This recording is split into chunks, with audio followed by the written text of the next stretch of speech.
we have something that we call the value scale in art. And if you've never heard of it, it might not make that much sense, but I like to use one that goes from number 1 to number 9. Number 1 would be my white, and number 9 would be black, and right in the middle is value number 5. And value number 5 is neutral gray. That's kind of helpful to know, but what I like to think of it is by breaking it in thirds, you really have numbers 1 to 3 are your light values, 4, 5, and 6 are your midtones, and 7, 8, and 9 are your darks.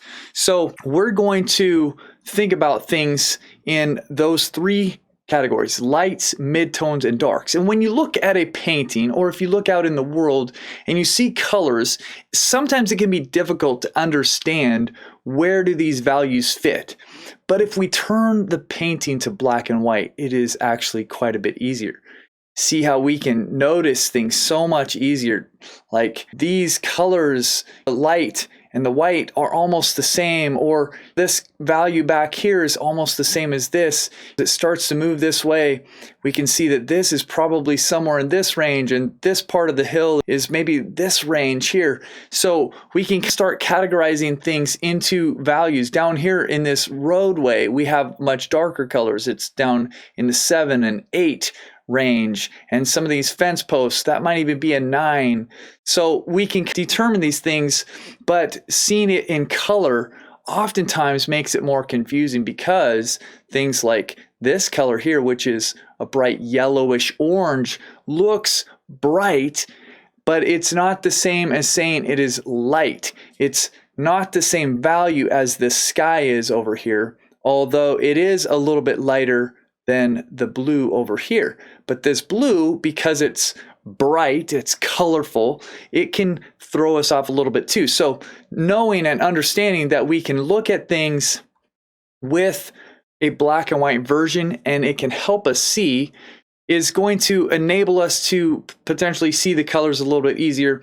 So you can always use a phone, take a picture, turn the picture to black and white. But what we're going to do is we're going to paint a painting in black and white and establish the values, and then we're going to put color on top of that. And that is going to be an exercise for you in learning, here's the value, now let's work within those values and put colors on that are appropriate. Hey, and right now as we're talking about colors, I want to point out 2 things to you. One, color gets credit for a lot of things, but value does the work. And that's a very common statement in art, but it's so true. Everybody looks at a painting like this and they see a lot of color and they think that that's what makes it work, but the design is carried by the values.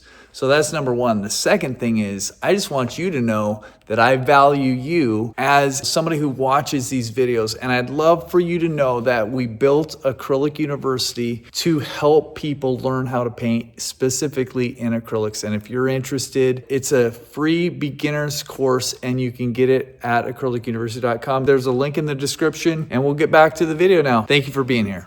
We're going to use the same black and gray and white that we've been using. And we're going to do this in a couple stages. The first stage is we're going to take our gray and we're going to just cover the entire canvas. So again, if you need to mix up more, you do that before you even start, but you can just pause and come back. But it's going to simply be grabbing the gray and putting it over the entire canvas. There's no magic way of doing this. You can use a big brush for this, and your brush strokes aren't going to be, you can do anything. And I would just say observe the final effect of what you did. If you think, oh shoot, I wish I would have done more abstract, just maybe change the brush stroke pattern a little bit. Next time you can do that. If you wish, oh, I wish I would have done all the brush strokes in the same way, you can do that. For me, I'm just doing an abstract. Doesn't really matter. I'm just trying to cover the canvas with the gray paint. And now I'm going to dry it. The next thing we're going to do is put in the land. So I'm going to come down here and I'm simply going to mix or grab this black.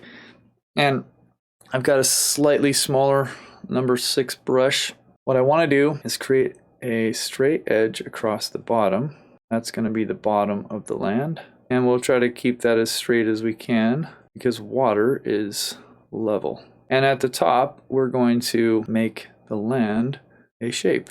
And again, it doesn't have to be anything real detailed. If you wanted to put in some shapes of trees or something like that, you definitely can, but it's not necessary.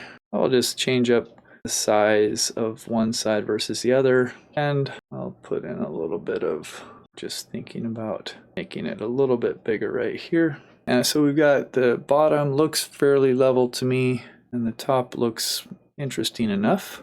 If you want to practice something like we did before and you want to try to make this top edge a little bit of a softer line, you could do a little bit of dry brushing, you could do a little bit of smudging if you want. Now this bottom line, it's okay to leave sharp, and either way, whether all of it's hard edge, it's totally fine. I'm going to dry that. Now as I'm looking at this, I can see that some of this didn't get covered very well, so I'm just going to quickly come in and fill in that. Doesn't matter too much. And then I'm going to wash my brush out, and I'm going to grab white.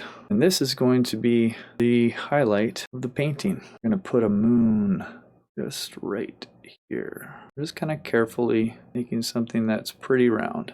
If you want to use a round brush, you can grab one of those, and that might make it a little bit easier. I'll just grab this right now, and see, it's not that you don't necessarily put it down like a dot. That's not the way that the round brush works, but it might be a little bit smaller. You might be able to control it a little bit better. I'm not overly concerned that if it's not perfectly smooth or circular or something like that, but I'm just going to go ahead and make it a little bit bigger. And then we're going to come down here. We're going to go directly underneath it. We're going to do a little bit of a reflection. And I'm just grabbing the white, I'm dragging it across. I'm kind of going back and forth just to create a little bit of a ripple effect. And I'm looking to see if I've lined it up, and I think it's okay. Maybe off a little bit, and I think I could also make it a little bit wider. So that's what I'm kind of doing. Coming in here, making it a little bit wider. And look at that. That's what painting is, really.